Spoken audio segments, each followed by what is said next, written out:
Pode começar. Muito bem, vamos lá, João. Pontapé inicial.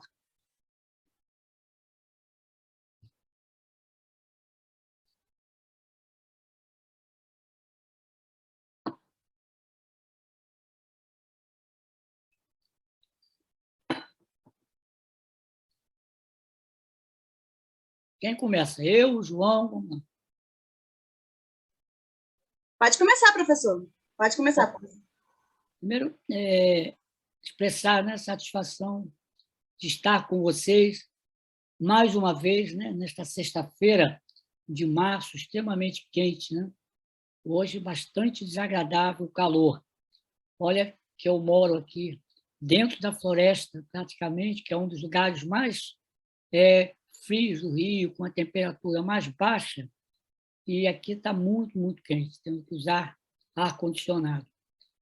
E vamos começar, né, a falar um pouquinho, né, sobre o Lima Barreto.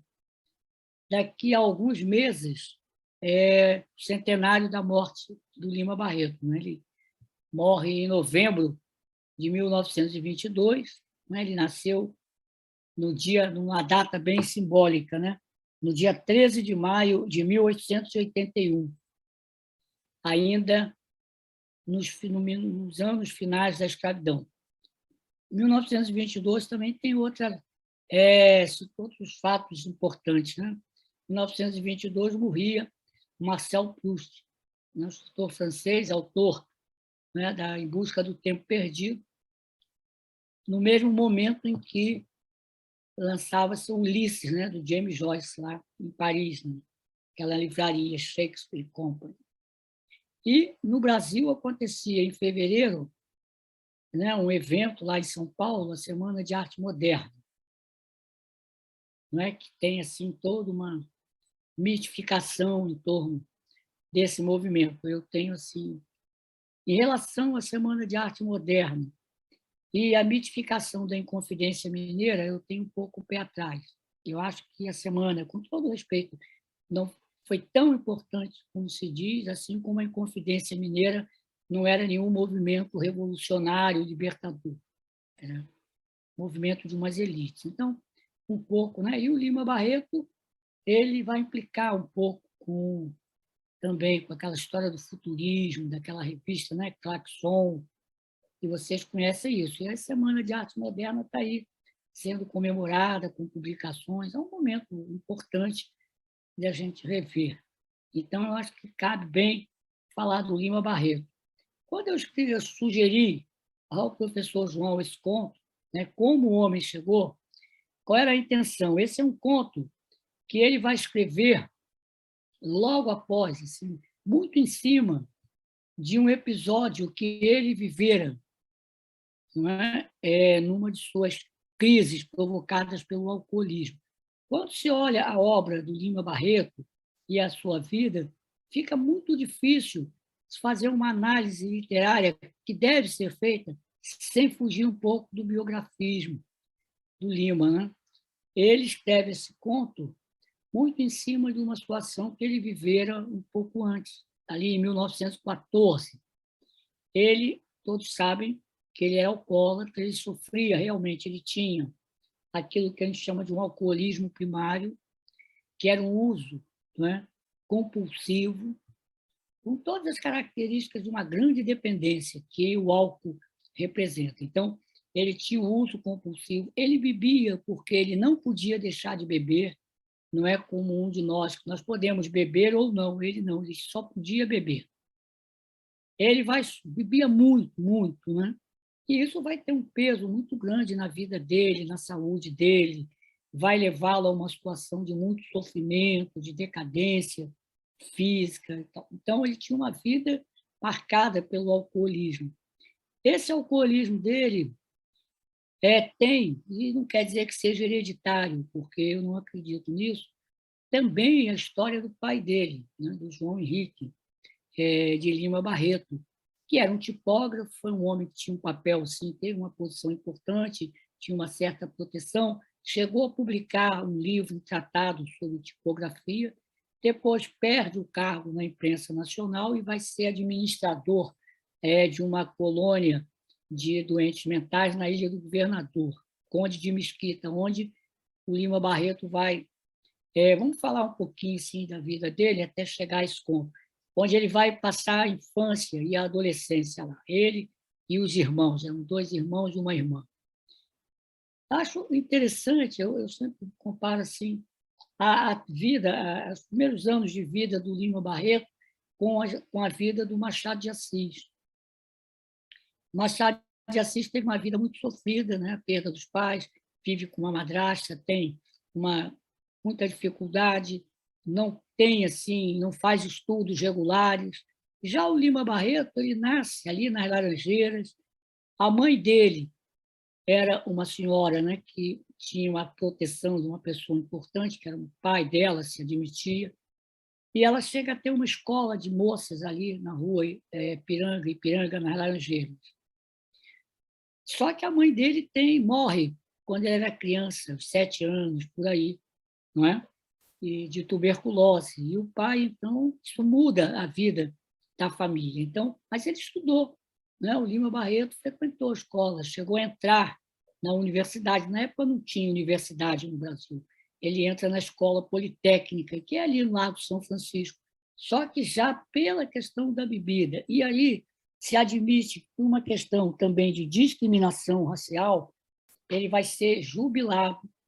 Ele não consegue passar numa matéria que era de um determinado professor, que hoje é nome de rua, na Zona Norte, Licínio Cardoso. Dizem que o Licínio Cardoso reprovava ele, porque isso a gente não sabe até que ponto é verdade, porque não admitia muito um negro na engenharia. Ele era o único aluno, então ele faz o primeiro ano, sai e vai ser, então, amanauense, escriturário na Secretaria de Defesa. Então, a vida dele vai ser marcada por altos e baixos, sempre tocada pelo alcoolismo. Indiscutivelmente, quando nós olhamos ali o final da vida dele, como ele dizia, era uma sucessão de falências, né? Ele não consegue completar o curso de engenharia, que ele queria ser engenheiro. Ele acaba sendo aposentado precocemente no Ministério da Guerra, na Secretaria da Guerra, em 1918, mais ou menos, com um diagnóstico interessante, o diagnóstico da época, de epilepsia tóxica. Provavelmente ele devia ter crises convulsivas pelo álcool. Então, ele também não progride no serviço público. E a vida dele familiar era muito marcada por um fato que vai ser um peso grande, que é a loucura do pai dele. O pai dele enlouquece em 1902, né, e vai até 1922, com um quadro delirante, melancólico, né? O pai dele tinha uma doença, que não um quadro depressivo, que na época eles chamavam de lipemania. E o Lima Barreto e os irmãos vão cuidar desse pai. Isso vai ser um grande sofrimento para ele. Ele morava no subúrbio de Todos os Santos e ele chamava a casa dele, ironicamente, de Vila Quilombo, não é?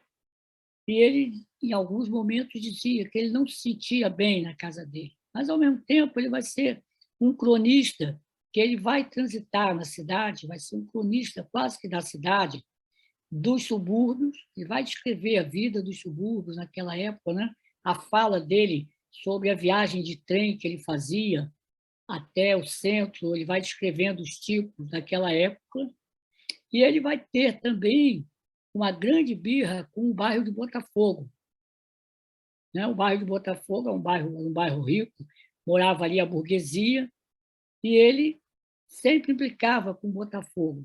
Mas, ironicamente, quando ele morre, antes de morrer, qual era o desejo dele? De ser enterrado no cemitério de São João Batista, em Botafogo. Não é? Ele deixa uma carta dizendo que ele não gostaria de ser enterrado no cemitério de Inhaúma, que era um cemitério de pobres e tinha uma grande desorganização.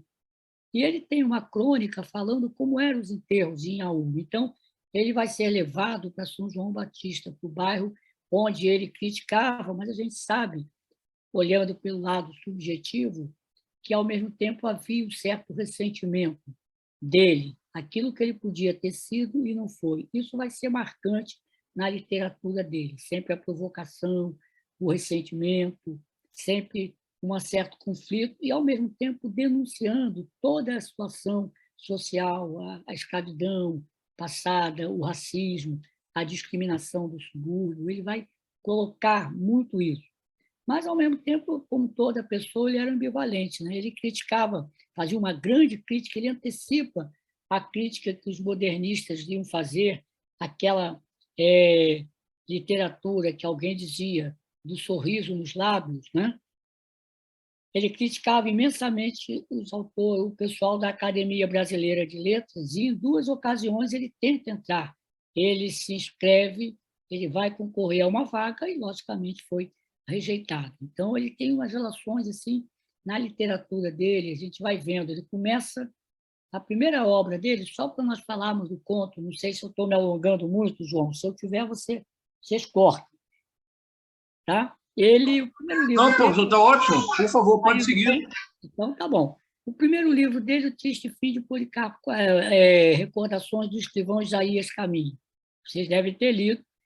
Aquele livro, ele diz que ele faz mesmo com intenção de criar um conflito. Por quê? Porque ele estava começando a vida dele como escritor, escrevendo crônicas, e ele escrevia no Correio da Manhã. O Correio da Manhã foi um jornal que foi fechado pela ditadura em 1966. Era um jornal conservador, mas que tinha depois, mais para cá, né, tinha sim alguma coisa que dava para ler. E a família Bittencourt, Paulo Bittencourt, era, na época do Lima Barreto, a figura forte, uma espécie de Roberto Marinho da época, né? Era uma Rede Globo sem televisão, coisa mais forte. Ele influenciava os políticos, ele tinha uma influência. E no romance, vocês leram, ele, ironicamente, parece até que ele antecipava o Correio da Manhã, ele dá o nome de Globo, né? E ele, então, mostra, através do personagem, toda aquela loucura da imprensa, a corrupção, aquilo tudo vocês lembram bem, e o personagem dele até que termina bem, né? Termina como deputado. E isso provocou uma grande confusão, uma grande revolta contra ele, e o Paulo Bittencourt, então, usa toda a influência e ele fica sem poder escrever. Nenhum jornal queria publicar, tanto é que ele vai ter que publicar O Triste Fim de Policarpo Quaresma lá em Lisboa, não é? E é interessante, eu estava lendo isso, que quando o livro dele estava para ser publicado em Lisboa, um outro cronista chamado João do Rio estava em Lisboa e eles não se davam, porque o Lima Barreto ele tinha uma visão aberta, mas, ao mesmo tempo, ele era preconceituoso. E o João do Rio, vocês conhecem, era um dandy, né? Era um mulato, gordo, que se vestia, né, muito assim, elegantemente, tinha uma voz muito fina, e todos sabiam da homossexualidade dele. Vocês imaginam o que era ser negro, homossexual, no início do século XX, embora fosse uma família de classe média. E o Lima Barreto, em várias ocasiões, denegria ele, fazia insinuações quanto a isso. Então, quando ele estava em Lisboa, perguntaram ao João do Rio, se ele conhecia esse escritor, e ele falou, não conheço, não sei quem é. Quer dizer, ele nega ali. Então, ele vai publicando, né? Depois vem O Triste Fim de Policarpo Quaresma, né? A grande crítica, né, ao nacionalismo, à sociedade da época do Floriano Peixoto, aquela revolta da Armada. Policarpo Quaresma acaba morrendo, sendo fuzilado, né?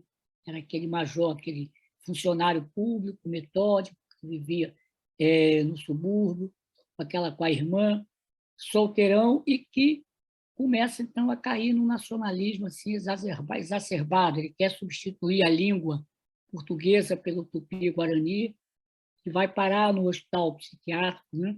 Porque ele estava lá no trabalho dele, ele tinha que mandar um ofício para a Câmara, feito pelo ministro, né? Então, ele transcreve o ofício, que ele escreve, estava direitinho ali, ele faz o mesmo ofício em tupi-guarani.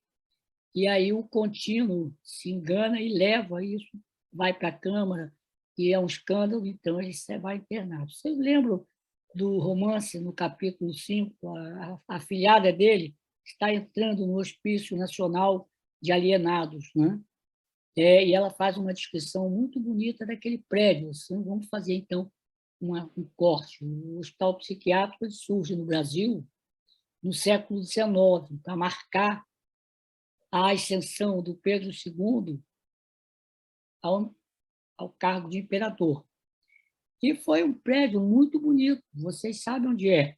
Ele fica ali em frente ao Yacht Club. Depois de ter sido o Hospício Nacional de Alienados, ele foi a reitoria da UFRJ. Você vê que é um prédio que tem uma trajetória muito coerente. Primeiro foi hospício, depois foi reitoria da Universidade do Brasil. Então, era um prédio bonito. Eu não sei se vocês já foram lá, tem uma escadaria. De um lado tem a figura do Pinel, que é considerado o pai da psiquiatria, o primeiro alienista, não é? O Felipe Pinel, e o discípulo dele, o Esquirol, ali, marcando. É um palácio, o Palácio dos Loucos. Como todo hospital psiquiátrico, ele vai sendo construído primeiro fora da cidade. O discurso é que era preciso proteger os loucos do barulho da cidade, mas não era preciso esconder os loucos do olhar dos outros. Né? Já começa a exclusão por aí. Então, foi construído ali, depois vai para a Ilha do Governador, para o Engenho de Dentro, para Jacarepaguá, e assim vai. Então, nesse hospital, o Lima Barreto vai ser internado, né? O Policarpo Quaresma acaba sendo internado. Então, ele vai escrevendo, não vou passar aqui, depois ele publica também um outro romance que vocês devem ter lido, Numa e a Ninfa, que é uma grande crítica, uma análise da situação política, por interesse, né, desse casal. E ele vai publicando contos também, né? Ele tem País dos Busudangas, onde ele faz grandes críticas à República. E ele mantinha, de vez em quando, ele é um polemista, ele tinha uma certa implicância, e aí se criou uma fantasia de que ele seria misógino, né? Porque ele vai implicar com as sufragistas, com aquelas mulheres que começavam a querer o voto feminino. A alegação dele é que elas eram brancas e estavam preocupadas com a classe delas e não olhavam para as mulheres do povo. E ele escolheu para alvo das críticas dele, das crônicas dele, o quê?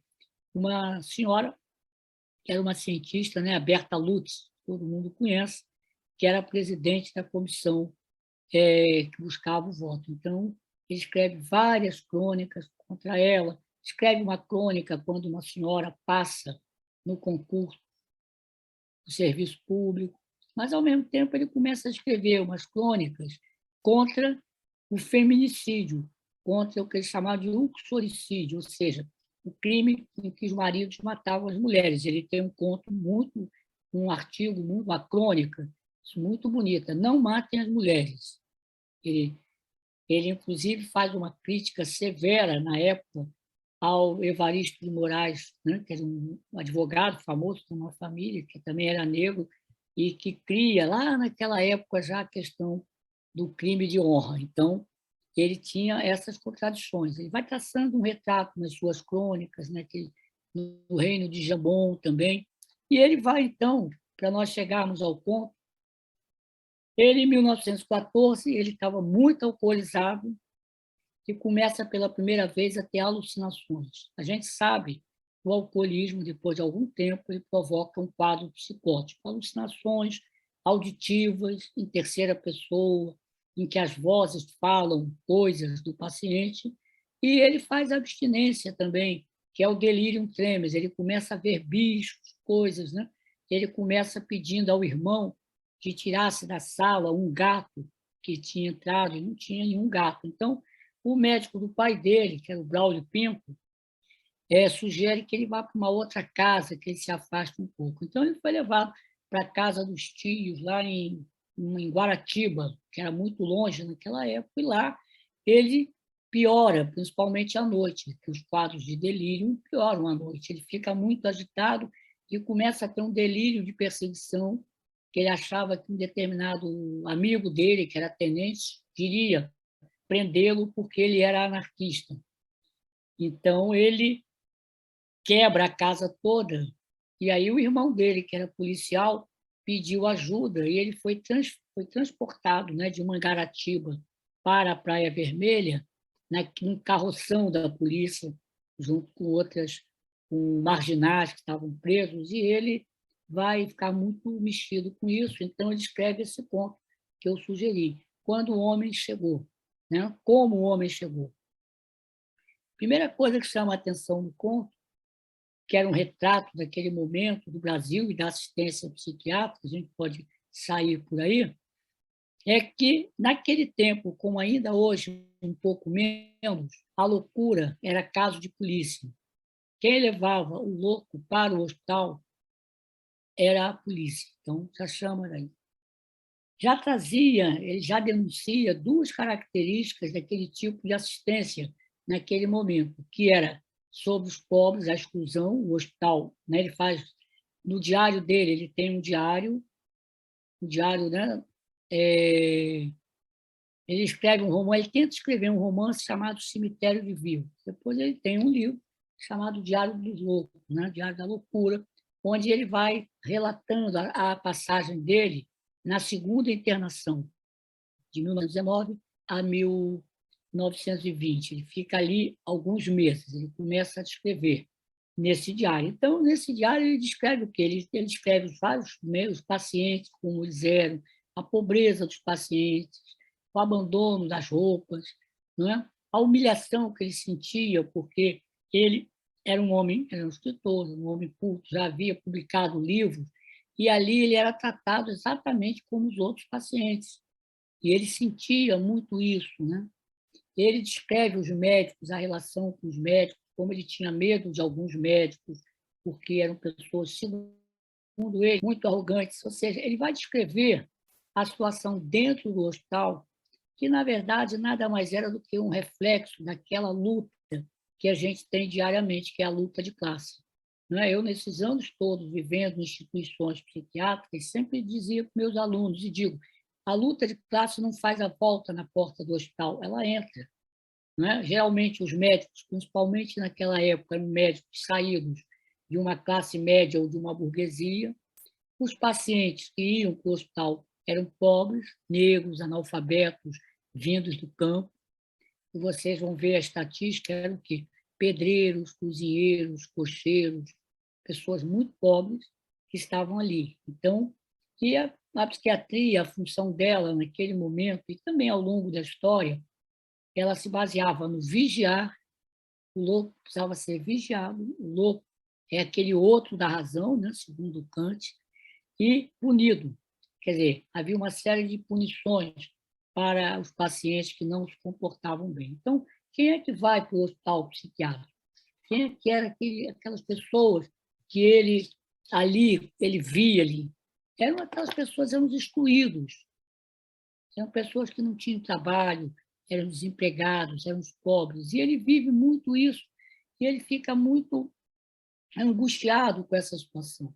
Quando nós vamos ler, por exemplo, não sei se alguém tiver curiosidade, chegar na biblioteca do Instituto de Psiquiatria e pedir o livro de ocorrências de 1914 ou de 1919, e for olhar, vai ver que tem um retrato dele e tem a história que os médicos faziam. E a gente vai ver que ali a psiquiatria, como é que era aquela psiquiatria, como é que ela foi até a década de 40, mais ou menos. Ela tinha uma série de preconceitos e ela se apoiava naquelas teorias de um psiquiatra francês do século. Não sei se está cansativo para vocês, se tiver eu mudo o tom. Era o seguinte, um psiquiatra chamado Morel, Benedict Augusto Morel, ele criou uma teoria desde que a doença mental era uma degeneração que passava de geração para geração. Ele cria a noção de tara hereditária e que ia, então, a cada geração se manifestando de maneira diferente. Os doentes mentais eram os degenerados. Isso ganha uma conotação pseudocientífica com um italiano chamado Cesare Lombroso, que fazia uma fisiognomia. Ele, pela descrição dos traços físicos, ele era capaz de querer descrever o caráter das pessoas, a teoria dos criminosos natos. E essas teorias, elas às vezes persistem, ganham roupagem nova. Mais recentemente, era aquela teoria do X, Y, Y, aquela questão da genética. Então, era uma visão degenerativa, era uma visão profundamente racial. Ela reproduzia aquelas teorias raciais do Gobineau, não é? Por exemplo, um dos psiquiatras da época que cuidava do Lima Barreto, ele dizia que os negros e os mulatos tinham se atrasado no desenvolvimento da espécie, seguindo a teoria do Darwin, então estavam atrasados. Eles viam as três grandes fantasmas da época, a sífilis, a tuberculose e o álcool, como sendo os fatores de atraso do povo, quando, na verdade, não é por aí.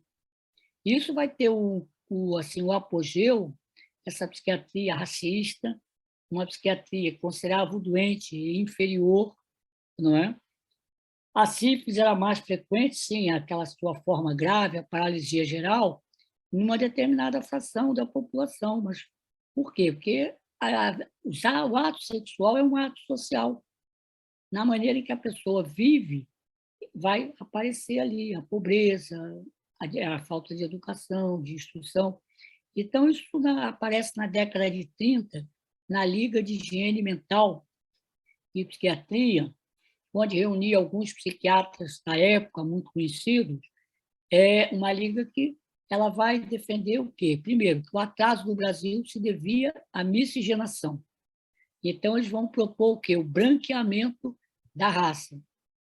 Essa liga ela propõe, por exemplo, a esterilização dos doentes mentais. Ela cria que, para as pessoas se casarem naquela época, elas tinham que ter o acompanhamento nupcial. Então, elas eram acompanhadas, faziam exame de sangue. Se desse sífilis, o casamento era proibido.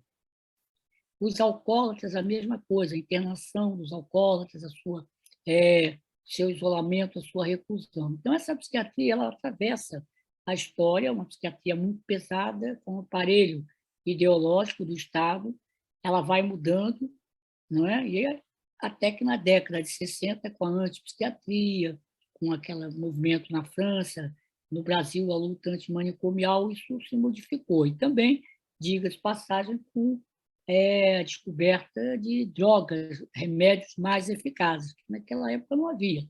Como é que se tratava um doente mental na época do Lima Barreto? Era ópio, purgante e os tônicos fortificantes. Então, a evolução era muito grave. Então, o Lima Barreto escreve esse conto, não é, como o homem chegou, em que ele vivencia isso. Vocês lembram do conto? É um homem que dizem que está louco em Manaus. Então, ele já coloca o absurdo da situação. Uma pessoa em Manaus ter que vir para o Rio de Janeiro. Primeiro absurdo. Segundo absurdo é que, será que esse homem era realmente louco? Ele aí faz uma grande crítica ao diagnóstico em psiquiatria. Por que esse homem era louco? O que era a loucura desse homem? Ele era um sujeito pacato, trabalhador, que ele gostava de astronomia. E ele vai gastando os recursos que ele tinha com telescópio, estudando o céu. E isso incomoda a família dele, logo incomoda os vizinhos, e então ele é dado como louco e pedem a internação dele. Ele vem de Manaus para o Rio de Janeiro. E avade, assim, a política no sentido menor, não é uma série de características muito marcantes daquela época. Ao invés deles facilitarem, né, trazer de Manaus para o Rio de navio, aí é que entra a ironia dele para poder colocar que ele viveu. O preso, o louco, é carregado numa almanjarra de ferro, né, puxada por burro, que leva meses, que tem que entrar nos navios, no Amazonas, e o pobre do paciente lá trancado. Uma outra característica que ele denuncia, e que também a gente vê e via muito, é que o diagnóstico de loucura despossuía a pessoa da sua identidade. Não é? Passava a ser o louco, passava a ter muito em função do diagnóstico como rótulo. Isso ficava muito claro no ritual da internação nos hospitais psiquiátricos. Qual é esse ritual? As pessoas chegavam, se tivesse cabelo grande, barba, eles tinham que cortar em nome da higiene, primeira coisa. Depois, a pessoa tinha que tirar toda a sua roupa e colocar um uniforme, uma uniformização, não é um monopólio da existência pelo uniforme. Uniforme de tamanhos variados. Todo e qualquer objeto de uso pessoal era retirado. Mais recentemente, os pacientes eram fotografados, né, como a gente, às vezes na polícia, de frente e de perfil, e tinha o identificador datiloscópico. Então, era um ritual que passava nas entrelinhas para aquela pessoa que ali era um outro mundo. Ele estava entrando ali e provavelmente não sairia. E o Lima Barreto demonstra isso. Quer dizer, o paciente é levado e ninguém sabe o nome dele. Só no final é que se sabe. E quando vão ver, quando finalmente ele chega, ele está morto. Não é? Ele está morto. Então, ele faz uma descrição muito, muito interessante, né, da loucura, dos preconceitos ligados à loucura, da questão do diagnóstico e da grande questão da assistência. Nós sabemos, só para passar aí para a gente conversar, que o Brasil teve aí história muito trágica de muitos serviços de psiquiatria. Há um livro de uma jornalista de Minas, chamada Daniela Arbex, chamado Holocausto Brasileiro, onde ela descreve o que foi aquele hospital de Barbacena, não é? Verdadeiro campo de concentração. Juqueri, em São Paulo, chegou a ter mais de 5.000 prisioneiros.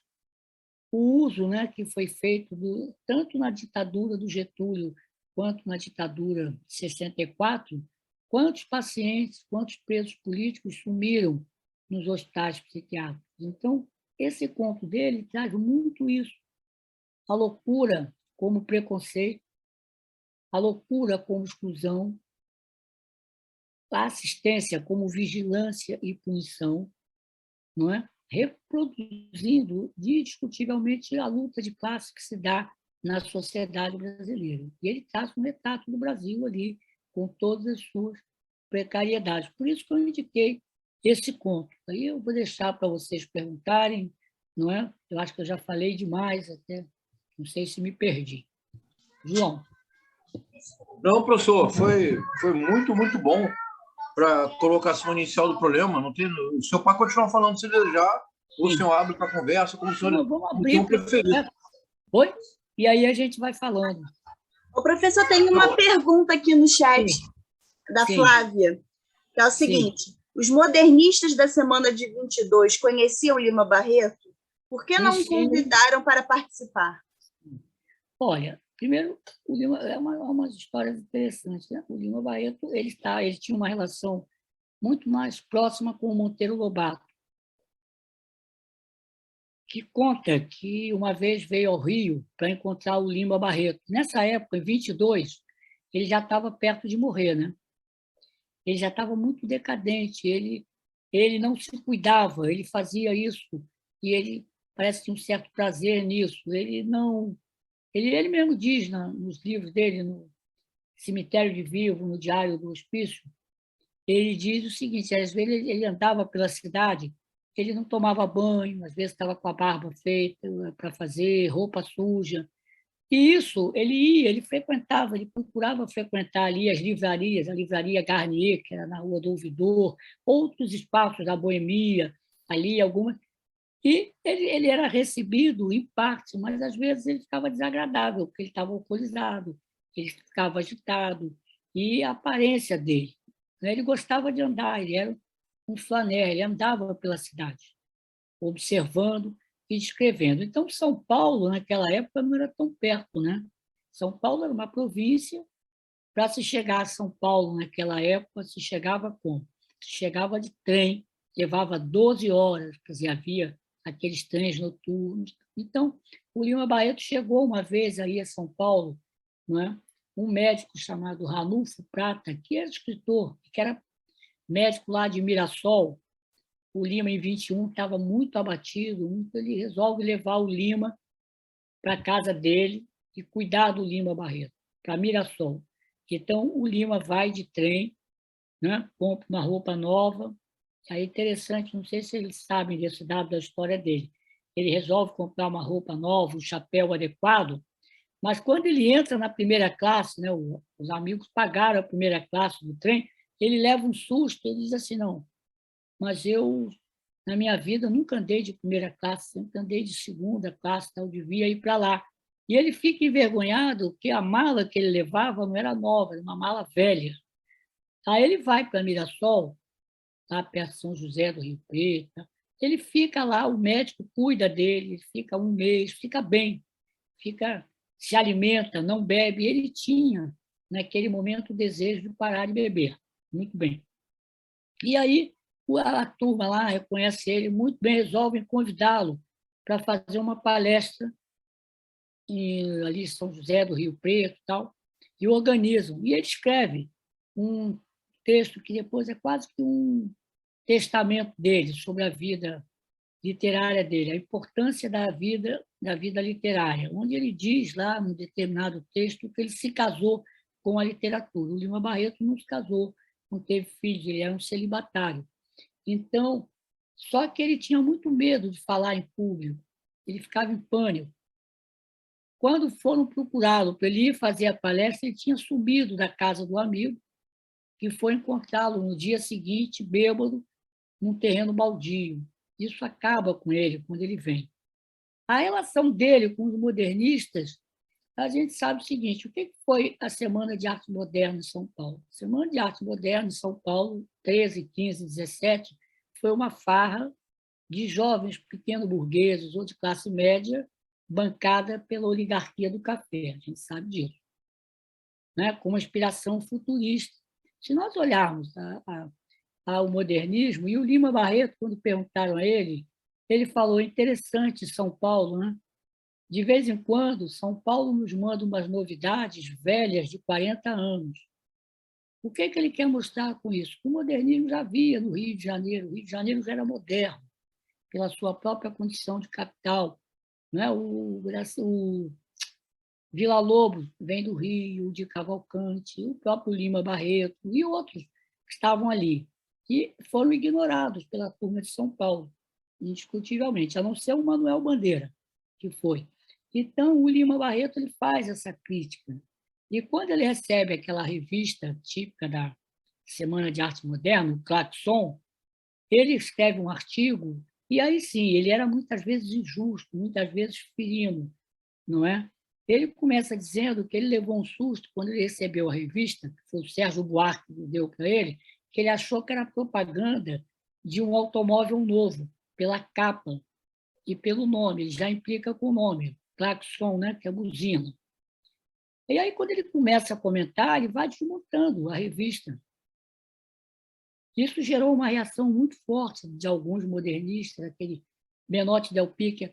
É interessante que o movimento modernista, só para a gente poder falar, ele se divide, né? Tem o Mário de Andrade, tem o Oswald de Andrade, tem ali o Ribeiro Couto, mais uns ali, e tem uma turma que vai para a direita e que vai mais tarde fazer parte do Partido Integralista, Menotti Del Pique, Cassiano Ricardo, Raul Bopp, e por aí o fundador do integralismo no Brasil, Plínio Salgado, fazia parte do movimento modernista. Mas, é claro, tinha gente importante, a Guiomar Novaes, e o Mário de Andrade, o Macunaíma, o Oswald de Andrade, indiscutivelmente. Então, eles atacam o Lima Barreto de todas as maneiras, né? Eles escrevem um artigo dizendo que ele não passava de um escritor do subúrbio, escritor de bairro. E aí termina, né? Embora ele, no fim, no artigo, ele procurasse ser simpático com os modernistas. Os modernistas realmente isolaram o Lima Barreto. A Semana de Arte Moderna foi realmente um evento em São Paulo, né? Daquele grupo de paulistas ali, com o financiamento, né, do Paulo Prado e do Graça Aranha. Então, o Lima ficou à parte, até pela maneira, ele já estava mal, já estava muito doente, já estava decadente fisicamente. Né? Então, ele escreve esse conto mostrando o que representava. E vocês sabem que acontece, né, assim, são coisas assim. O pessoal do subúrbio gostava dele, ele bebia naqueles armazéns do subúrbio, né? Ele ficava ali, ele tinha uma boa relação. O Monteiro Lobato conta que, então, uma tarde chegou ao Rio para procurá-lo, né? O Monteiro Lobato tinha uma editora, Companhia Editora Nacional, e publicava os contos do Lima Barreto na Revista do Brasil. E ele anda atrás do Lima Barreto e alguém diz, olha, ele não deve estar no centro, ele deve estar lá no subúrbio. Aí o Lima Monteiro Lobato não conhecia bem, mas vai. Quando chega ali em Todos os Santos, alguém aponta para o Lima Barreto. O Lima Barreto estava num bar, já completamente bêbado, sujo e caído na mesa. Aí o Monteiro Lobato disse que ficou tão constrangido que não falou com ele. Pegou, voltou para São Paulo e depois mandou o cheque pelo correio. O Lima Barreto ele vai morrer, né? 1º de novembro de 1922, e é sepultado no dia 2 de novembro. Aí acontece uma coisa que pode dar mil interpretações. É o pai dele, que estava completamente perturbado, não tinha nenhum momento de lucidez. Desde que adoeceu em 1902, no dia do enterro do Lima Barreto, o pai dele acorda, lucidamente, lúcido, chama a irmã e pergunta por ele. Aí a família fica meio assim, aí ele diz, não, eu já sei, ele morreu. E volta para o quarto no dia 2, e morre no dia 3. Quer dizer, uma relação simbiótica que o Lima manteve com ele, reproduziu nas suas relações, as relações do pai, a questão do alcoolismo, não por uma questão genética, não existe isso, não é? E os dois morrem praticamente juntos, e foram enterrados juntos no São João Batista. Ele, que passou a vida inteira criticando, né? Botafogo, que é o símbolo da burguesia, ele faz críticas muito severas também. Por exemplo, ele critica muito a questão daquela reforma do Pereira Passos. Ele diz que aquilo ali era uma obra cenográfica. Ele vai implicar com o teatro municipal, não é? Ele diz assim, num país de analfabetos, as pessoas cria-se aquele templo, quer dizer, ele tinha todas essas implicâncias bem colocadas ali. Né? Então, a figura dele é assim, você discutir a obra dele não consegue dissociar como se diz, da vida dele. Ele tem esses livros, ele tem o Cemitério dos Vivos, foi uma tentativa que ele fez de criar um romance em cima da passagem dele pelo hospital. A impressão que me deu é que ele gostava muito do Dostoiévski, ele cita muito Recordação da Casa dos Mortos, mas ele não consegue completar, ele morre antes. E o Diário do Hospício, sim, é um diário, ele começa com as datas, né, lá, e depois ele abandona as datas. E aí tem uma outra coisa, né? Geralmente os diários são confessionais, só que ele abre mão e ele leva o outro para dentro do diário. Né? Faz lembrar o Maurice Blanchot, que tem um livro, né? Um Livro por Vir, não sei se vocês conhecem, que ele fala que um dos grandes problemas de quem escreve diário é o calendário. Não é? E o Lima abandona o calendário já na terceira página e dá, então, espaço para outros personagens, que é o livro interessante. Até mais recentemente, dentro dessa visão do diário, do relato, nós temos o livro da Maura Lopes Cansado, né? Que nós conversamos aqui, O Hospício é Deus, não foi? Nós conversamos sobre esse livro. E mais recentemente, um paciente que morreu, foi na década de 80, ele escreveu um livro, Me Roubaram os Dias Contados. Eu estou querendo me lembrar o nome dele, o sobrenome dele é Leão. Rodrigo de Souza Leão. Rodrigo de Souza Leão. É um livro interessante, que eu sugiro até por isso mesmo. Obrigado. Rodrigo de Souza Leão. Eu cuidei da avó dele. Muito bem. Então, esses comentários que eu queria fazer. Não sei, aí vocês podem perguntar essas coisas todas. Só ia pedir licença para pegar uma aguinha. Eu estou com a garganta seca. Tive um problema de laringe, estou melhorando. Vou lá pegar um minutinho, por favor. Ida. Muito bem, vamos lá. João, professor, agora... Vamos lá, professor, como nós sempre dialogamos, deixa eu Sim. levantar aqui 2 ou 3 pontos para escutá-lo mais. Primeiro, eu coloquei aqui na caixa de diálogos para todos um texto, um artigo de 2020 do escritor Luiz Rufato, em que ele traz a público um texto do Lima Barreto, cuja datação estava equivocada. O texto era um texto sobre um poeta português chamado Antônio Ferro e também sobre os futuristas. Sim. O texto era datado equivocadamente e não se havia dado conta que o texto foi publicado no ano da morte Isso. do Lima Barreto, em agosto de 1922. Sim. Portanto, no ano mesmo da Semana de Arte Moderna. É interessante porque as críticas do Lima Barreto, por exemplo, ao estilo pomposo, verborrágico de um Coelho Neto, atraiu muito a simpatia dos modernistas. Mas a crítica radicalíssima que o Lima Barreto sempre fez do futurismo criou algumas arestas. E eles não aceitavam que fossem futuristas, né? Isso. E, na verdade, isso é uma questão complexa, porque se o Mário de Andrade era bastante contrário à ideia, o Oswald nem tanto. E durante muito tempo se pensou em chamar a semana de Semana de Arte Futurista. E, por exemplo, no Manifesto da Poesia para o Brasil, de 1924, o Oswald tem aquela famosa frase, ele diz assim... Meu poeta... Isso é o anterior. No Manifesto de 24, ele diz assim: o trabalho da geração futurista foi ciclópico, acertar o relógio império da literatura nacional. Isso é 1924. E o Oswald chama a geração toda, a geração vanguardista, de futurista. O que o Lima Barreto nunca aceitou, até mesmo pela relação clara já existente entre futurismo e fascismo.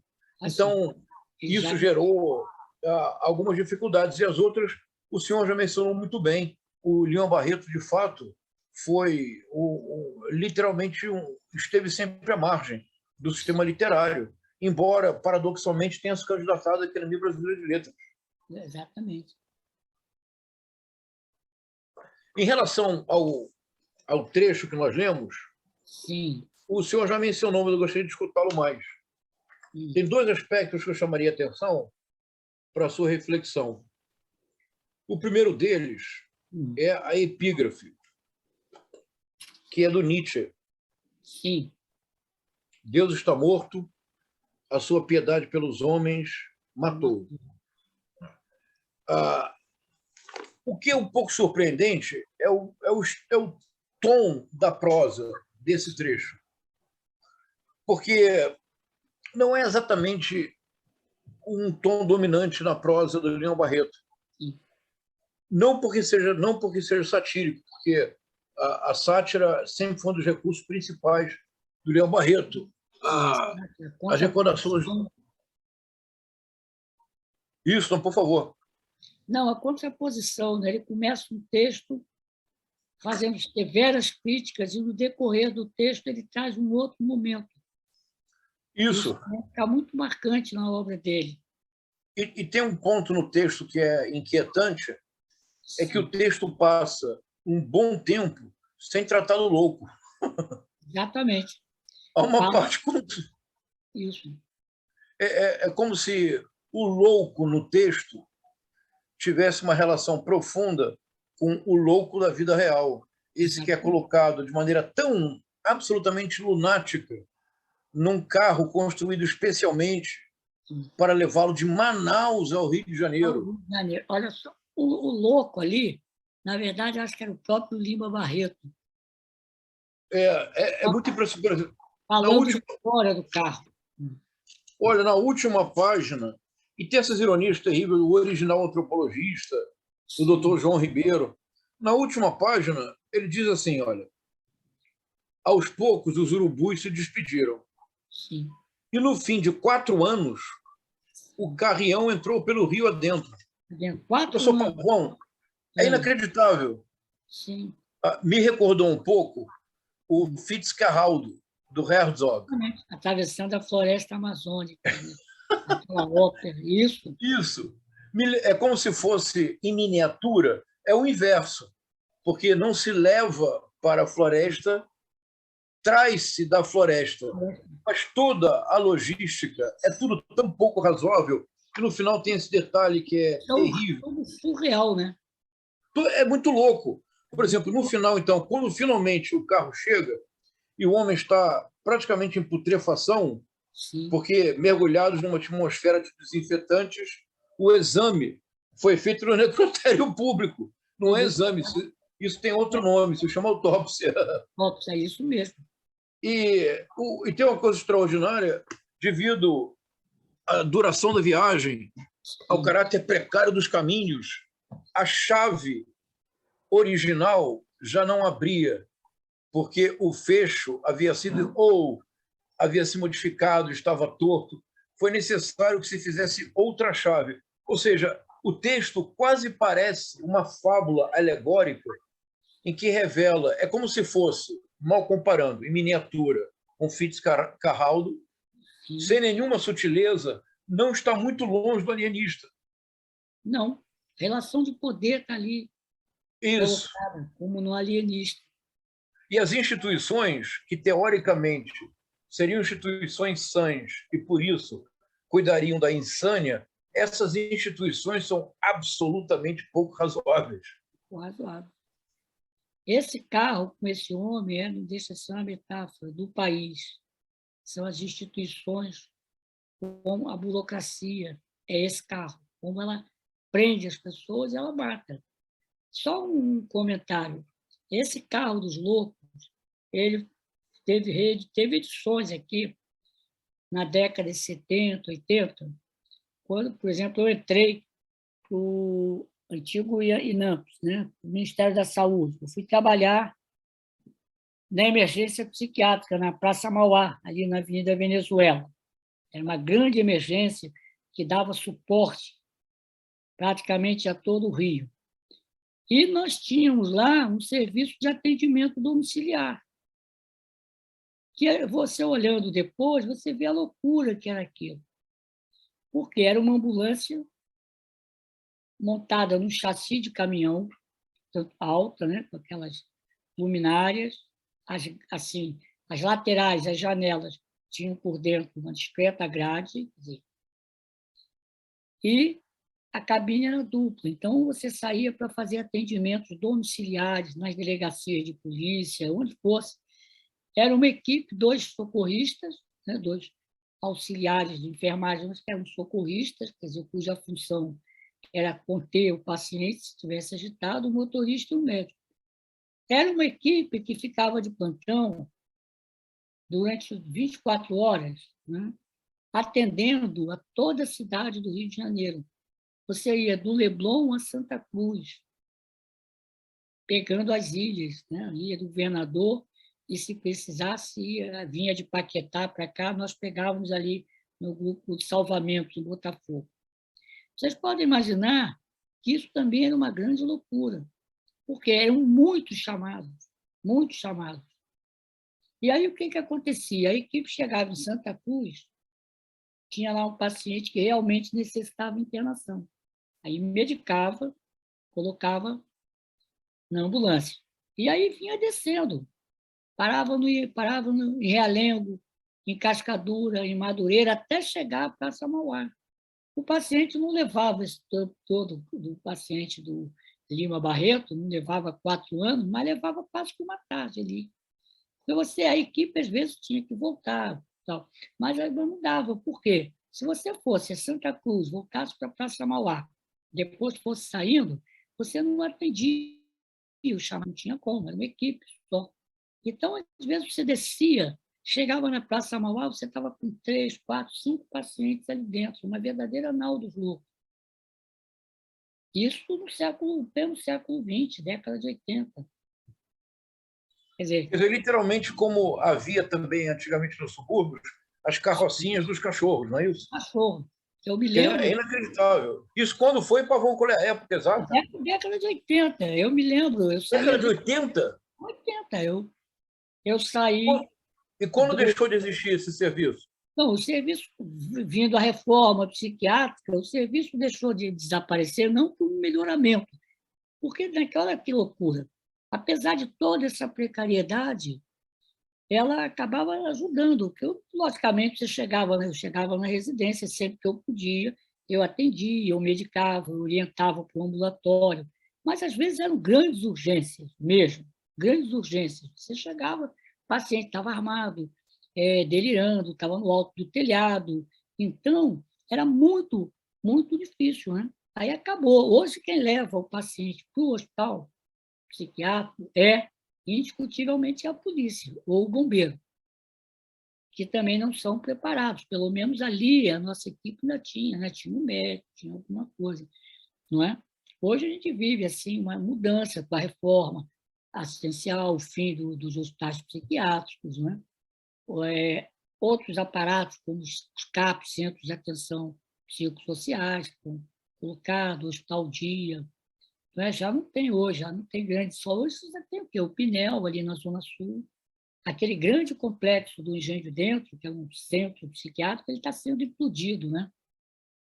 Agora, o problema é que não está colocando dispositivos à altura. Então, era uma loucura. Nós estávamos aqui, na década de 80, você levava os pacientes e vivia situações dramáticas, né? Situações as mais complicadas possíveis.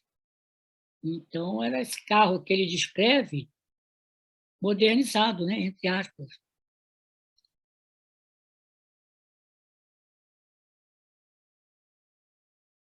Bom, vamos lá, eu estou disponível, tenho tempo, não sei se era isso, se frustrei Não sei você.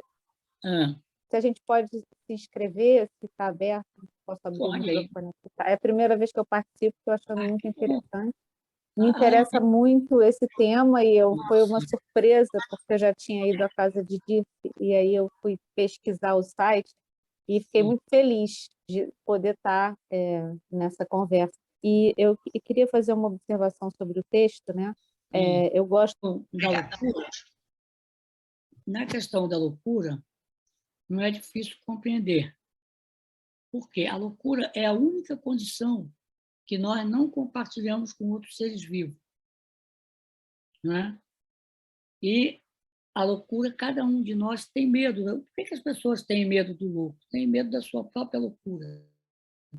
Então, eu preciso marcar uma profunda diferença. Ele é o outro da minha razão.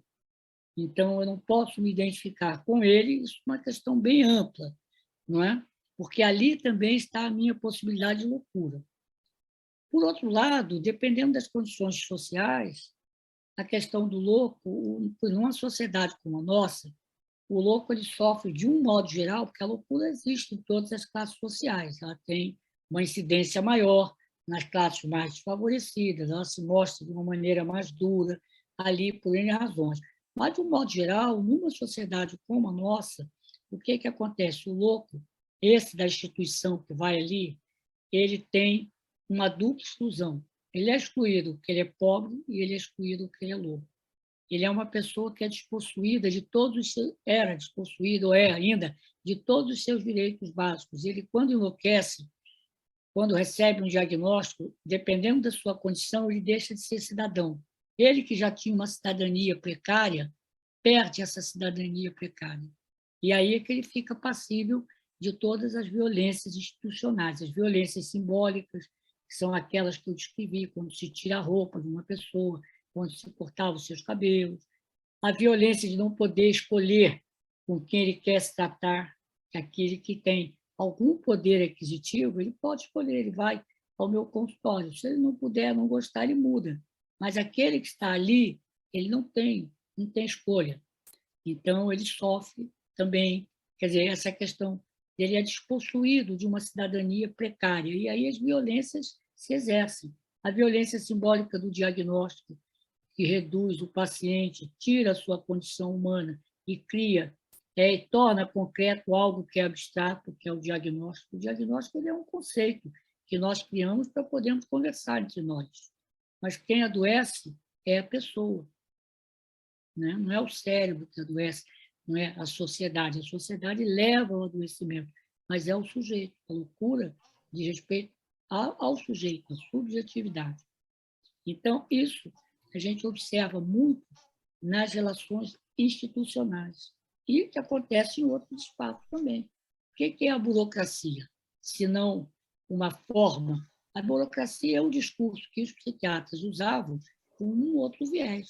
Mas o que é que os burocratas fazem de um modo geral? Eles torturam as pessoas com exigências, com coisas que ele mostra bem nesse conto também a burocracia. Como é que custa para conseguir algo, alguma coisa. E dentro desse contexto, essas desigualdades todas, né, com a propriedade privada, a sociedade de classe, eu acho que tudo está colocado aí. O diferente é uma ameaça. E no racismo, é claro, o racismo é bem claro quanto a isso. O senhor disse que há loucura em todas as classes sociais, mas a pobreza leva à loucura, né? A loucura, exatamente. A loucura é mais grave, tem uma evolução em função da condição. Né? A violência também se exerce em determinadas situações, mas ela é muito mais direta nas camadas pobres, nas camadas despossuídas. Quem é que vai? Mas, classicamente, não é só a psiquiatria. E nós vivemos uma medicina, a medicina está dividida. Ela tem uma medicina de rico e uma medicina de pobre, claramente. Não existe uma medicina com alta tecnologia, nós temos no Brasil hospitais de ponta, não sei se aquela é a melhor medicina. Está ali, para quem pode pagar. E tem uma medicina de pobre. Não é? Aliás, uma coisa que a gente sempre deve ressaltar, que é a importância do SUS. O SUS é uma bandeira que a gente deve defender. As pessoas trabalham em condições difíceis, subfinanciadas, e o SUS avança. Não é? O Plano Nacional de Imunização, hoje a medicina da família, atividades básicas. Então, e uma psiquiatria também precisava estar inserida aí, dentro desse contexto. Mas não acontece bem isso. Não é? Hoje, por exemplo, só já que a gente está falando sobre isso, desse atual desgoverno que o país tem, ele começou a tomar medidas através da Coordenadoria Geral de Saúde Mental que vão no sentido contrário àquilo que a lei, que a reforma antimanicomial, a lei Paulo Delgado colocou. Por exemplo, uma verba muito grande para comprar aparelhos de eletrochoque. No outro dia, até saiu um manifesto, nós até assinamos, contra uma determinação da Secretaria de Saúde Mental do Ministério, dizendo que a eletroconvulsoterapia podia ser usada em jovens com diversas patologias, o que não tem nenhum sentido isso. Por exemplo, hoje, a gente sabe disso, a questão, como é que o desgoverno trata a questão da dependência de drogas. Eles pegam milhões, criam uma coisa que eles chamam de comunidade terapêutica, que não tem nada a ver com a comunidade terapêutica que o Maxwell Jones criou, que era um outro espaço, um espaço que abria liberdade para os pacientes, né? Entrega essas instituições na mão de neopentecostais, de religiões neopentecostais, e os pacientes são colocados lá, sem nenhum tratamento, prestando serviço, trabalhando.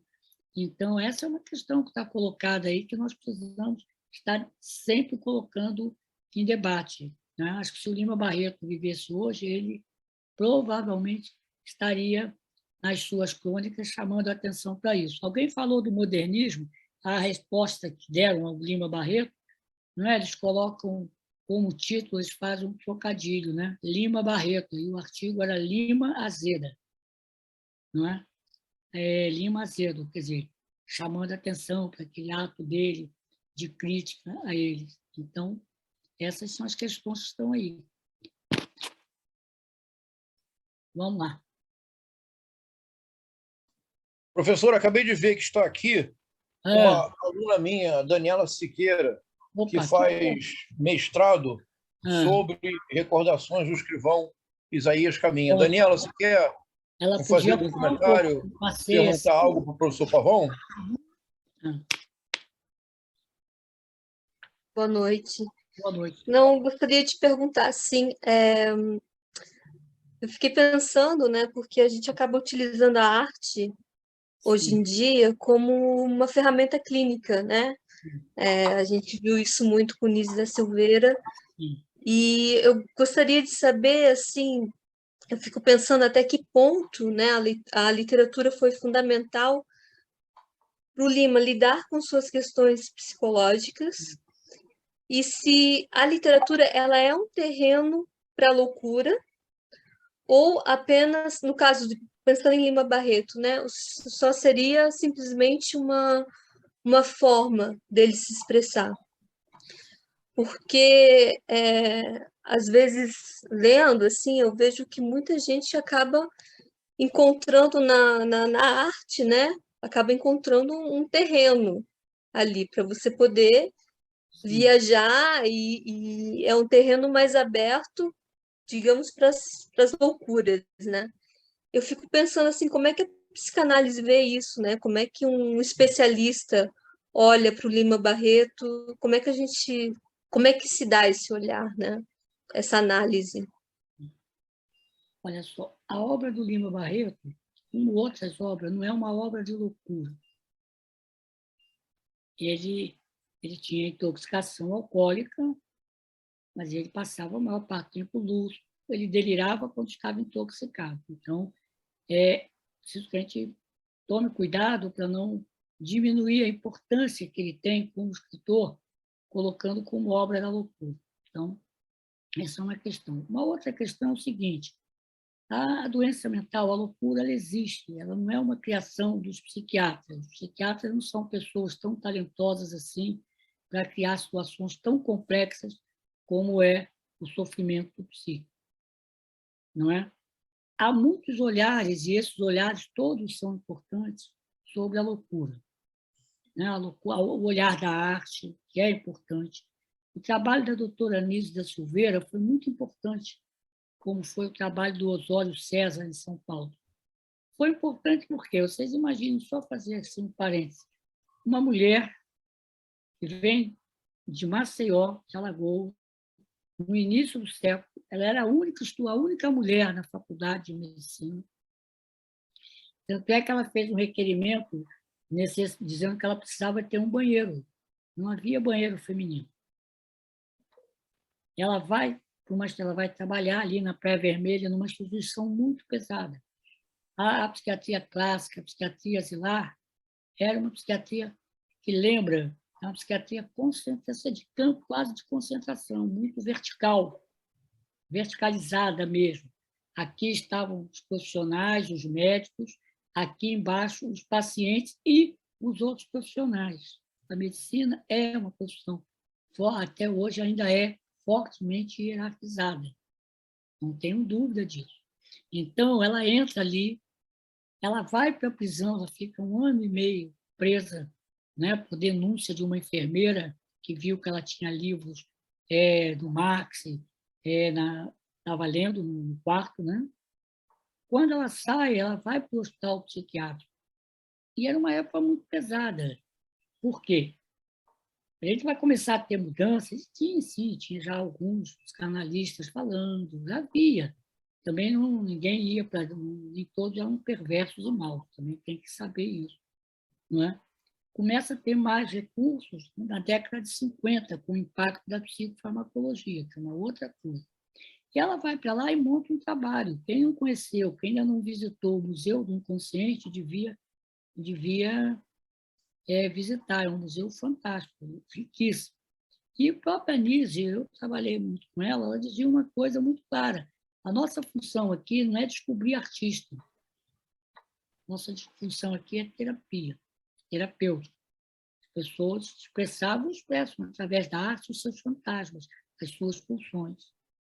Não tenho dúvida disso. Todos aqueles pintores do Engenho de Dentro, eu tratei quase todos, a gente vê isso na obra de arte. Não há uma relação entre gênio e loucura. Alguns gênios enlouquecem, mas nem todo louco é gênio, nem todo louco é artista. Não é? Nem todo louco escreve poesia. Aliás, uma coisa que o Lima Barreto disse, que chamou muito a minha atenção, quando ele entrou no hospital, foi que ele imaginava muitas vozes ali dentro. E ele disse que, na verdade, o que chamava a atenção dele é que a voz da loucura era o silêncio. Ou então aquele discurso, que é um discurso que a gente precisa ter uma escuta diferenciada, precisa ler, precisa escutar o louco. não é? E o louco ele não perde a condição humana. A loucura ela é um dado da biografia. A psiquiatria só vai ser uma ciência se ela for capaz de traçar a biografia. Ela é ligada ao sujeito e é ligada à vida das pessoas. Então, existem o Hölderlin, um grande poeta alemão. Ele veio, quando ele psicotiza, depois a poesia dele vai perdendo a força. A mesma coisa com Antonin Artaud, não é? O francês, e outros que a gente vê por aí, não é? E produzem, mas Van Gogh, mas não é a loucura que faz a produção. Quer dizer, algumas pessoas produzem, sim, loucamente. Por exemplo, nós tivemos lá no Rio Grande do Sul um escritor, né, um teatrólogo chamado Corpo Santo. Né? A obra dele é uma obra bem delirante. No Maranhão, né, o Souza Andres, que fez aquele Guerra Errante, a grande crítica ao Wall Street, sim, realmente produziu. Mas não quer dizer que o Nizinska, aquele bailarino que fica completamente psicótico, não quer dizer que a arte seja produzida pela loucura. A arte ajuda no tratamento, porque é uma expressão dos afetos. E o tratamento, o que cura? Quando cura? O remédio ajuda, o remédio ajuda, diminui a ansiedade, mas o que cura, quando cura, é a relação terapêutica entre as pessoas, não só entre o médico e o paciente, entre o psicólogo e o paciente. Todos, num determinado momento, numa situação, são terapeutas. O porteiro da instituição cuida. Então, por quê? Porque se eu me tornei homem, se eu me hominizei, não é? Nas relações, se eu adoeço nas relações, eu só tenho uma possibilidade de me curar, é no relacionamento.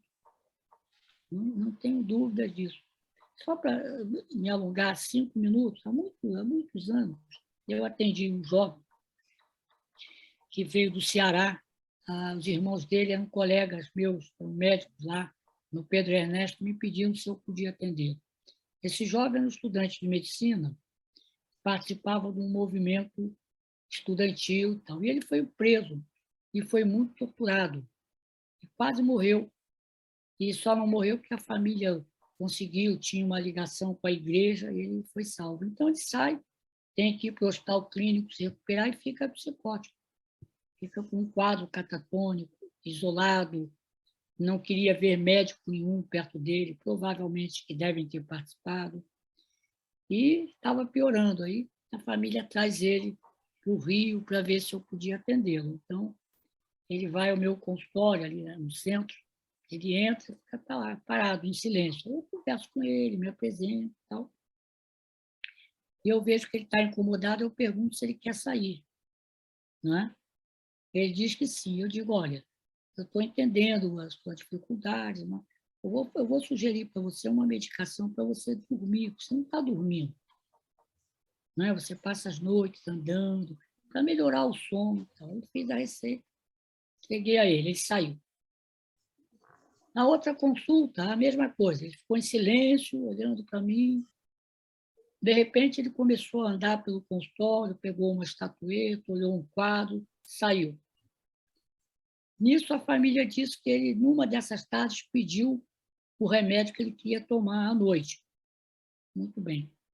Aí, uma tarde, quando ele vai para o consultório, ele estava no carro, na garagem, ele pediu, ele sai do carro e vai lá no apartamento dele. As pessoas ficam preocupadas, aí ele volta, vai à consulta comigo. Né? Aí está lá, no belo dia, está lá, de repente ele sai, como ele fazia sempre. Aí,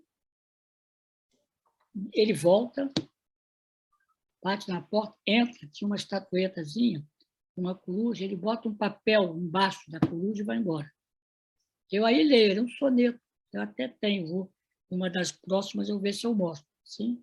E que os últimos versos ele dizia mais ou menos assim: se você quer me ajudar, me escuta, não faça nada.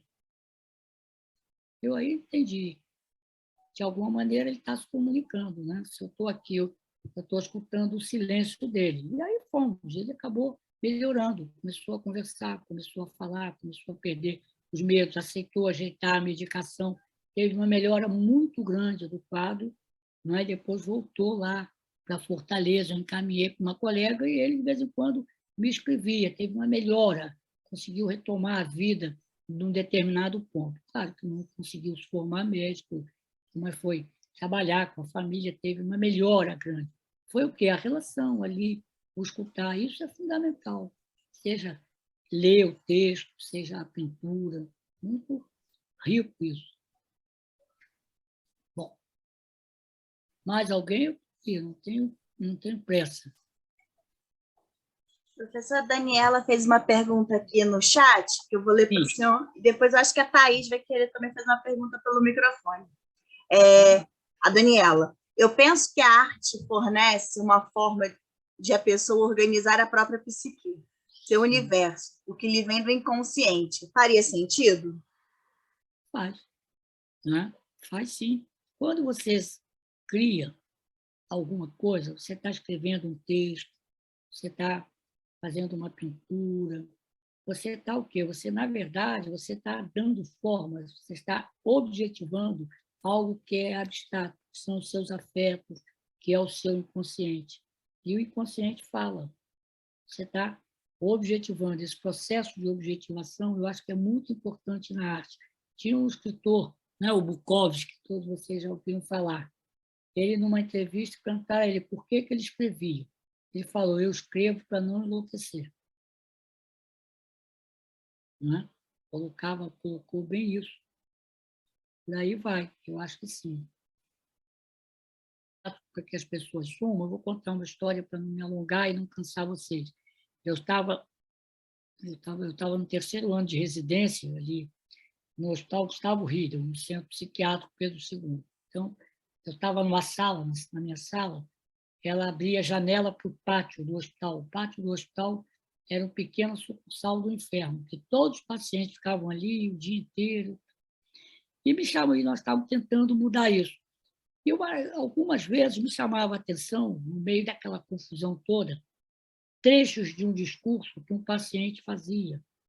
Tipo, ele cantava de vez em quando a Internacional, ele falava contra os padres, contra o latifúndio, assim, no meio de um discurso totalmente, às vezes, meio incoerente ali no meio. Eu procurei ver quem era esse paciente, né, que chamou a minha atenção. Então, era um homem que estava ali, chamado, eu guardei, consegui o prontuário dele, ele estava lá, chamado Wagner de Abreu Cavalcante.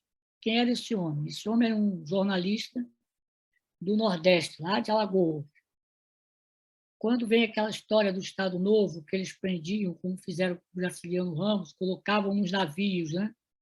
Então, ele e a esposa dele, que era uma advogada, eles eram militantes comunistas, foram colocados no navio e vieram para o Rio. Ela foi para um lado, ele para o outro, foi para a Ilha Grande.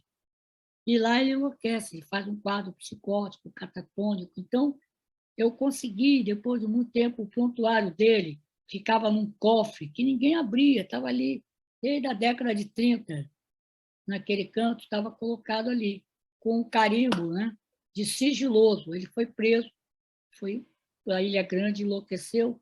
Aí tinha nesse prontuário um ofício daquela figura terrível chamada Filinto Miller, dizendo que ele deveria ficar lá, não poderia receber visita, em total isolamento. O tempo passou, a esposa dele deve ter morrido também, e ele ficou ali. Wagner de Abreu Cavalcante estava ali. Eu consegui levantar depois, deu um trabalho danado junto com o serviço social. Tinha a identidade dele, dizia que era jornalista de Alagoas. Então, estava ali, perdido naquele mar ali. Então, a Bluma queria fazer um comentário. Pode falar, Bluma. Pode falar à vontade. Ora, calma. Eu acho que eu queria retomar um comentário que o João fez lá no início, sobre o fato de esse conto praticamente não falar do suposto louco, né, desse ente pacato, apaixonado por astronomia,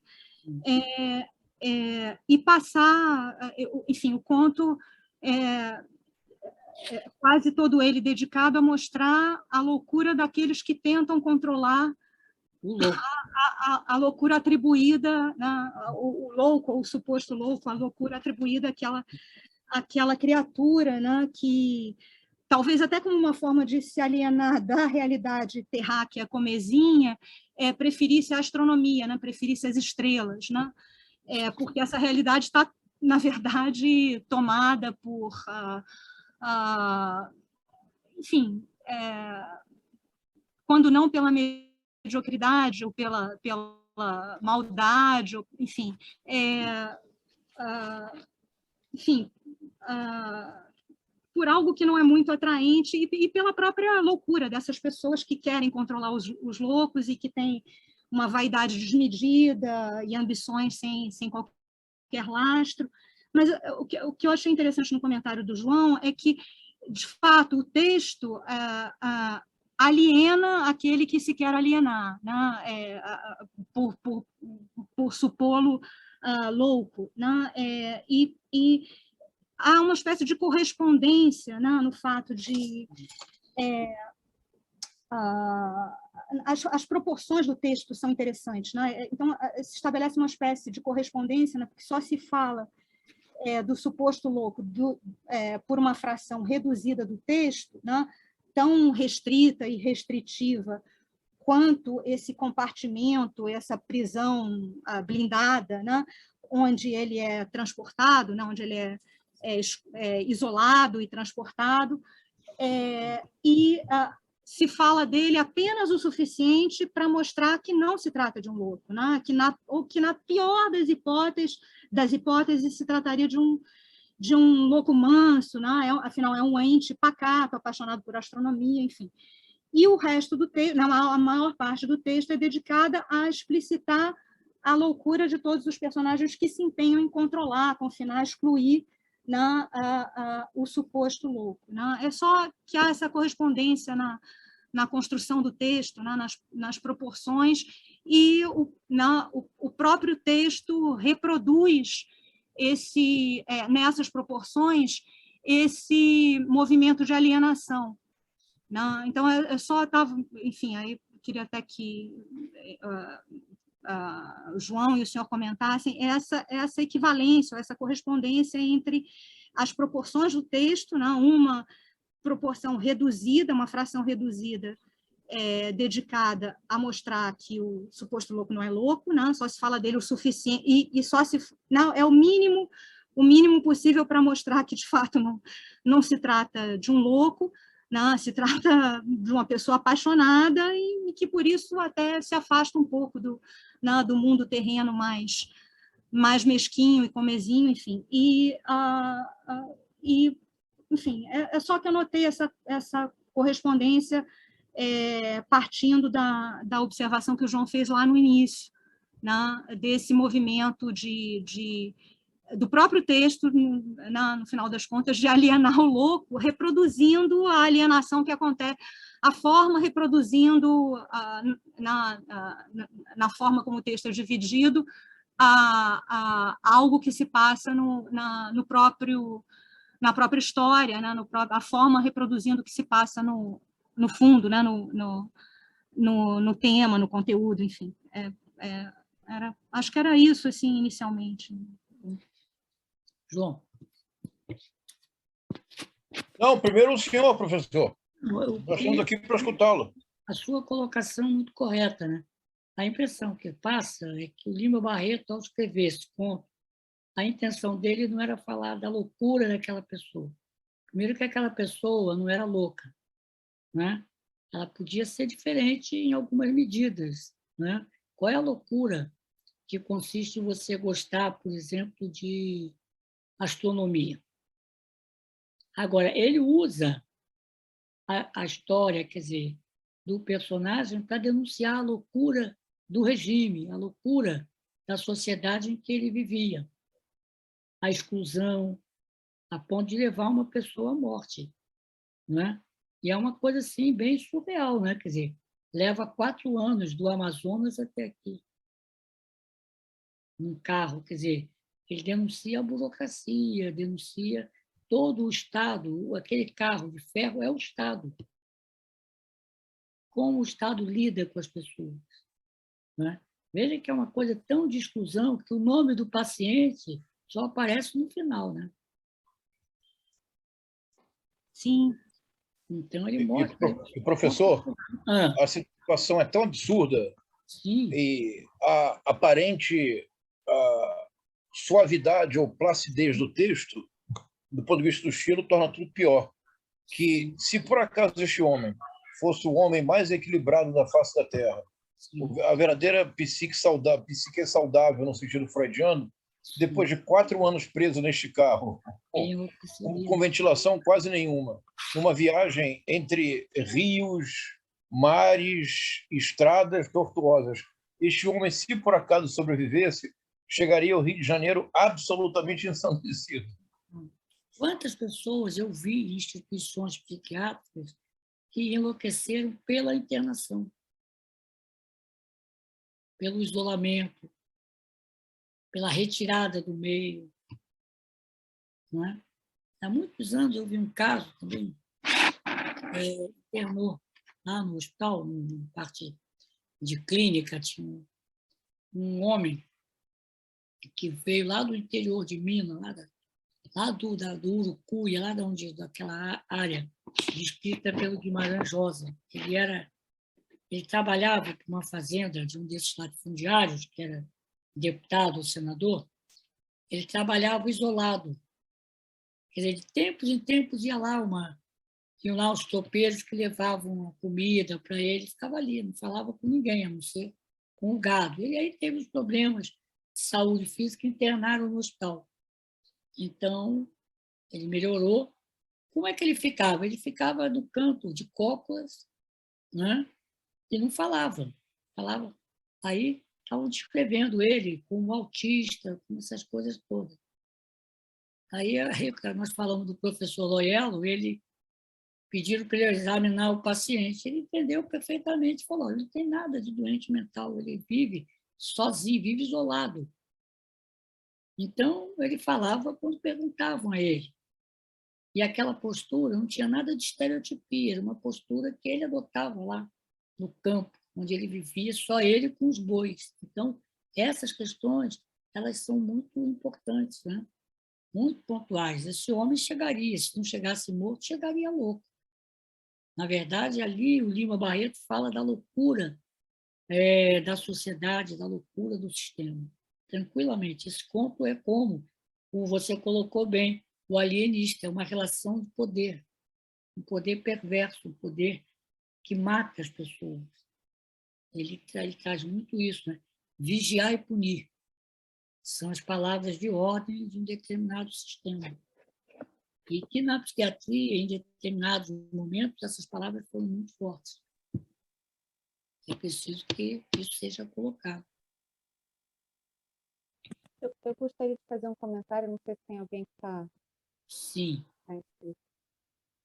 Pode ser? Pode, retomando um pouco o que já estava... O que foi colocado e foi perguntado, né? Porque essa imperiosa necessidade de excluir o louco, e o senhor estava respondendo sobre também o louco nos confronta com aquilo com a loucura nossa, né?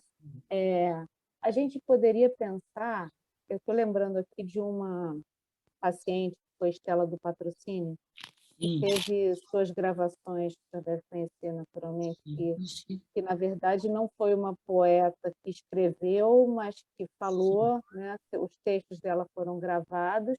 E se a gente poderia pensar que, na verdade, a loucura traz uma lucidez, né? Quer dizer, eu acho que, se a gente pode dizer assim, o louco padece justamente porque ele tem acesso a uma clareza que é impossível de conviver, né?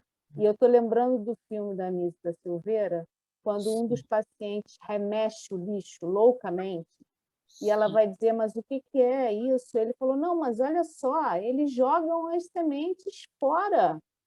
Como é que pode jogar a semente fora? Então, eu quero dizer, quase como se a gente usar essa lógica, isso é uma loucura, a gente vai ficar louco, porque assim, ele está correto como a gente joga aquilo que é vida fora, né? Assim como a Estela do Patrocínio traz na fala dela, e ela era louca, né? Assim, uma lucidez, né? Eu estava recuperando aqui os trechos dela, vou ler só um trechinho que ela diz o seguinte: aqui no hospital ninguém pensa, não tem nenhum que pense. Eles vivem sem pensar, comem, bebem, fumam, no dia seguinte querem saber de recontinuar o dia que passou, mas não tem ninguém que pense e trabalhe pela inteligência. Isso é muito lúcido, né? Então, eu acho que tem um enigma aí, o que a loucura traz de lucidez e que nos confronta, vamos dizer assim, nós que estamos fora da loucura, se a gente pode dizer assim, né, de uma maneira muito entre aspas, como o homem se exclui mesmo desse confronto, né? Dessa verdade nua e crua, né? Dessa verdade descortinada, a céu aberto, né? Tem um psicanalista que era o Lacan, que vai dizer que tem uma pulsão que é vivida a céu aberto. A loucura é isso, é um céu aberto, sem a proteção, né? Do engano, né? Da fantasia de que não vou pensar se a laranja está sendo jogada fora, né? Se o lixo que eu estou jogando fora, enfim. Eu acho que eu vou dar um exemplo que vai bem no sentido do que você falou. Lá dentro dos pintores que trabalhavam com a Anísia, dos pacientes, tem um que todo mundo conhece, que ele se tornou, ganhou uma notoriedade pela qualidade do seu trabalho, que é o Fernando Diniz, né? Muito bem, o Fernando Diniz, ele tinha todo o quadro dele, todo o desenho dele, ele assinava F. Diniz. Muito bem, um dado dia, lá, um dado período, ele parou, ele fazia o trabalho e não assinava mais. Aquilo intrigou a Anísio da Silveira, que foi perguntar a ele: Fernando, você não está mais assinando os seus trabalhos? Ele falou: não, doutor. Mas por quê? Aí ele explicou o seguinte: olha só, ele ficava anos ali, o centro psiquiátrico, vocês não devem conhecer mais, porque eles vão implodir, eram vários hospitais, cada um voltado para uma rua. Então, ele ficava ali desde que se internou num determinado hospital, chamado Odilon Galotti. Um belo dia, sem que nem porque houve uma reforma administrativa, transferiram ele para o Hospital Gustavo Rieder. Ele aí falou para a doutora, eu fui transferido, não, me mudaram daqui para ali sem me falar nada, então eu entendi que aqui eu sou uma coisa sem nome, por isso que eu não assino mais o meu quadro. Quer dizer, ele fez uma denúncia, né, bem lúcida em relação àquela violência institucional. Ele só volta a assinar algum tempo depois, quando ele retorna. A Anísio consegue que ele volte para o local que ele identificava como sendo dele. Então, essa questão de buscar a semente no lixo. Muito bem. Professor, mais uma vez, a gente agradece imensamente a aula. Nada, eu espero não ter frustrado vocês, né? Nunca fará. Muito pelo contrário. Lembrando a todas e todos que o nosso próximo encontro vai ser no dia 22 de abril. Deixa eu só ver aqui qual é o nome do ponto para eu sei que é do João do Rio, só para não falar besteira. História de Gente Alegre, do João do Rio, dia 22 de abril, às 6h30. Então, anotem. Bom, nós temos depois que combinar se o seminário vai avançar, né? Ah, com certeza. Vamos combinar, né, João? A gente já anota. Vai sim, Pavão. Depois falamos. E vamos marcar os próximos textos. Há um grande interesse de todos para a continuidade, Pavão. Bom, e eu espero que as pessoas indiquem os textos, né, também. Vamos democratizar essa escolha aí dos textos. Bom, agradecer a vocês, é sempre muito bom estar aqui com vocês uma vez por mês, né? Vamos aproveitar aí, vamos ver o que vem pela frente. Em abril estaremos aqui, tá bom? Bom fim de semana para todos, até lá. Muito obrigado, Pavão. Nada, eu que agradeço. Um abraço para todos. Tchau.